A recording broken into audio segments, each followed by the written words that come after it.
नखिनानी पुआ भगिया सगड़ा ऊपर बइची पान खिली खिली खाउची नालिया गामुछा कांधरे पकेई कीर्तन करी जाउची गारे नखिनानी पुआ भगिया सगड़ा ऊपर बइची पान खिली खिली खाउची नालिया गामुछा कांधरे पकेई कीर्तन करी जाउची। देख गुडू आसु आसु मो सहित लागना कहूची मु तते किछि भी कहिनी तमाने तू भी कहबो सुनारे पिला माने भगी भी कहबो। देख भगी एटी खाली मु कहबी माने गुड्डू भाई कहबो समस्त सुनिबे ना कोन गौरा। ओके टेस्टेड कौन कहलु गुड्डू भाई तू निजे बहुत बड़ा भाई भाबुछ गुड्डू भाई ए जो भाई शब्दटा गुड्डू पाखरे लागुची विश्वास कर ये भाई शब्द बहुत बड़ा अपमान होची।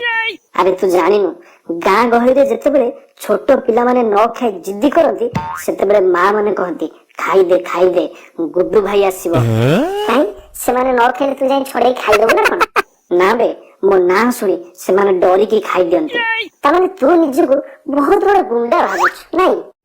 ए गौरा याको टिके मो विषय रे बुझेई दे तू मते जेंती डाकिलु ए गौरा मु भाबिली तू मते पचारिबु आज काली कोन खाउछु मु कहबे माउस हे सीरियस सीन भीतर कॉमेडी काई करछु ए भगी को टिके भलो करी बुझेई दे मु केते बड़ गुंडा।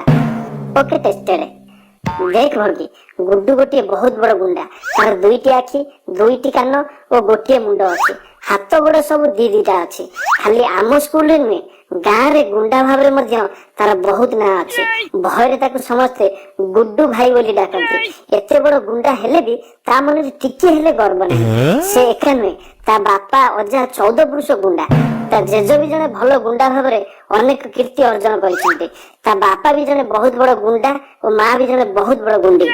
कोन बे तू मो विषय रे कहउछु ना मो 14 पुरुष उद्धार करूछु तू रचना भलिया कोन गाई जाउछु तू जानिनु कि गगी सार आज रचना पचारिबे से काली कहिथिले मने करी रचना सब पढ़ी के आसिया पई आबे मु भूली जाईछि बे मास्टर आज मते बहुत मारिबो।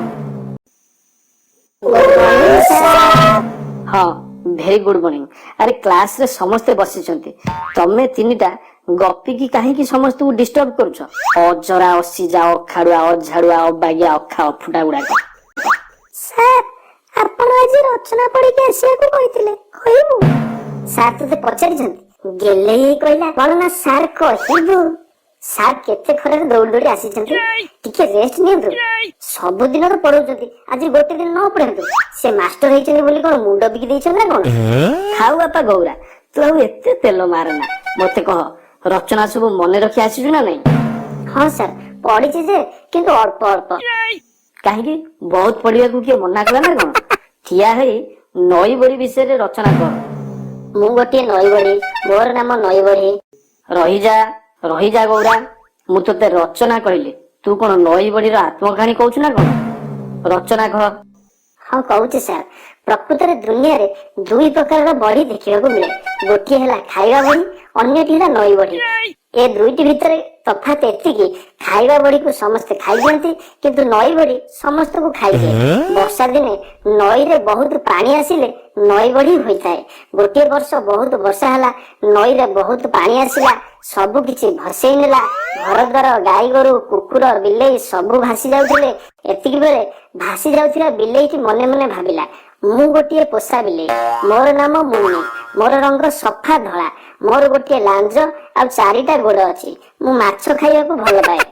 ये नई बड़ी रो रचना ना पोसा बिलेई रो आत्मकहानी सर सत कथा हला मु खाली पोसा बिलेई रो आत्मकहानी पढिथिले आपण मते नई बड़ी रो रचना विषय रे कहिबा कहिले मु आ कोन करथांती नई बड़ी पाखरु आरंभ करी पोसा बिलेई रो आत्मकहानी पाखरे छाड़ी देली भारी बढ़िया करलु अजरा अस्सी जा अखाड़ुआ अझाड़ुआ अबागिया अखा अफुटा गुडाक गुड्डू एबे तो पारी ठिया होई कह कोंतु सर कोन कहबी रचना कह रचना सत कहउछि सर मु जदी रचना विषय रे कहबी 3 दिन खंडे कहबी आम घर को दीटा घर छाड़ी भड़ा रे रहउछथि दास बाबू तांको झियो रचना कोन कहबी सर रूप जेमिति गुण सेमिति गोटिए चावल रे गढ़ा रही जा तते कहउछि तते मु रचना कहली तू साहू बाबू को झियो रचना विषय कोन कहउछु आपण रचना दी थर कहले मु भाबिले रचना विषय रे रचना कहया को कहले कहि देली हो। ନାହିଁ ରେ ଗବଗାଣ୍ଡୁ, ତୁମ ଗାଁ ଦୋଳ ମେଲଣ ବିଷୟରେ ରଚନା କର। ହେଲେ ସାର୍ ମୁଁ ତ କେବେ ତୁମ ଗାଁ ମାନେ ଆପଣଙ୍କ ଗାଁ ଦୋଳ ମେଲଣ ଦେଖିନି। ଆରେ ମୂର୍ଖ, ମୁଁ କହିଲି ଦୋଳ ମେଲଣ ଉପରେ ରଚନା କର, ସେ ଆମ ଗାଁର ହଉ କି ତମ ଗାଁର। ଓହୋ, ସେ କଥା କହୁନାହାନ୍ତି। ଆମ ଗାଁରେ ଦୋଳ ସମୟ ଆସିଲେ ଦୋଳ ମେଲଣ ହୁଏ। ଏ ବର୍ଷ ବି ହେଇଥିଲା। ମୁଁ ଓ ଗୌରା ସାଙ୍ଗ ହିଁ ଯାଇଥିଲୁ।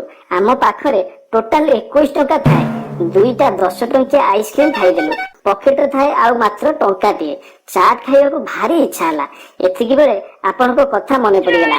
ଆପଣ କୁହନ୍ତି ବିପଦ ସମୟରେ ଧୈର୍ଯ୍ୟ ନ ହରେଇ ସାହସର ସହିତ ସମାଧାନର ବାଟ ବାହାର କରିବା। ଏତିକି ବେଳେ ଗୋଟିଏ ବୁଦ୍ଧି ପାଞ୍ଚିଲି। ଟଙ୍କାଟିଏ ଦେଇ ଦିଆସିଲି ଗୋଟେ କିଣିଲି।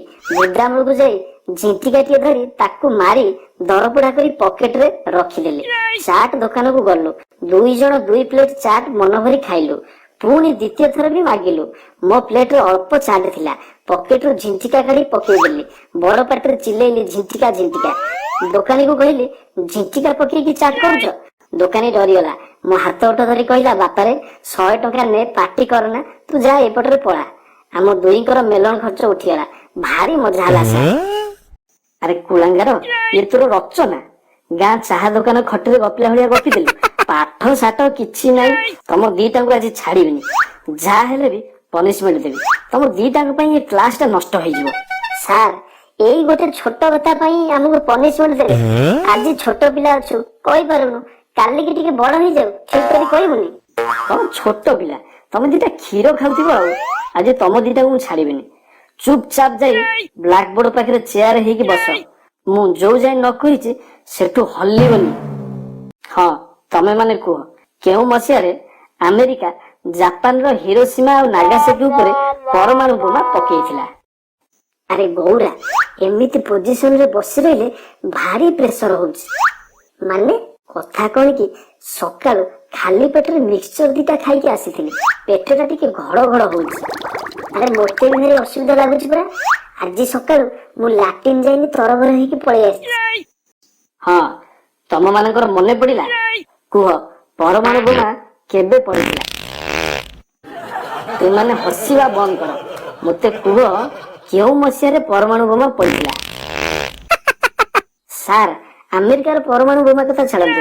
ଏ 2 ଜଣ ଯାହା କଲେଣି, ଆଜି ଆମ କ୍ଲାସ ଭିତରେ ପରମାଣୁ ବୋମା ପକେଇଦେବେ।